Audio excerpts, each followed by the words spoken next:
የግጥሜ ርዕስ በድንጋይ አትመኩ ማለት ምን ማለት ነው?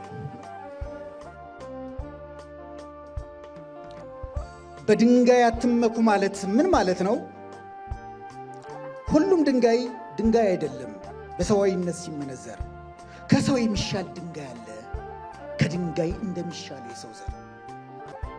አዋላጅ ሲገኝ ድንጋይ ትብታለው 3000 ዘመንን የሚያስር፣ ብልህ ሲጠርበው ድንጋይ መክሊት አለው የሀገርን ህዳሴ የሚያበስር።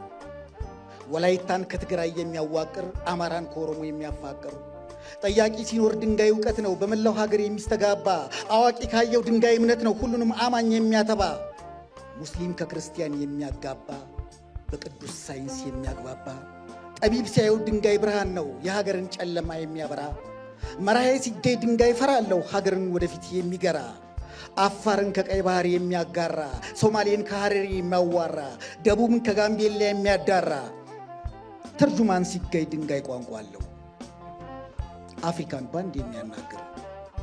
እንኳንስ ለአቢሲኒያው ውላጅ ኩሽን ከዜማዊ ለሚማግር የትውልድ ሁሉ ልሳን ነው እንደ አማርኛችን ቅይጥ እግር። ካልክማ ድንጋዩ እንጀራ ነው ሀገርን አስምቶ ለሚጋግር።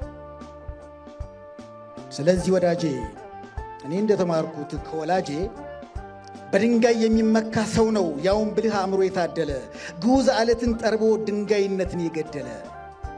ከሙት ድንጋይ ላይ ሕይወት የዘራ ሕያው ቅሪቱን ያኖረ፣ እንደ አክሱማዊ ምንጅላቴ ዓለትን በጥበብ ያነጠረ፣ ሀገርን ካለት የፈጠረ።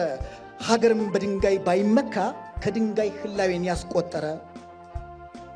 የንጉሥ ራማይ ሐውልት ሳለ የተሟሸ ታሪኩን ያኖረ፣ ሰዋዊነትን ከድንጋይ ውስጥ በጥበብ ጨምቆ የቀመረ።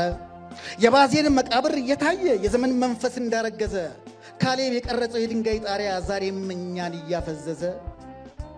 በድንጋይ አትመካ ማለት ምን ማለት ነው? አንተ የመንፈስ ድሃ የአእምሮ መቅን አይድረቅ እንደ ጠባቡ የኩሬ ውሃ።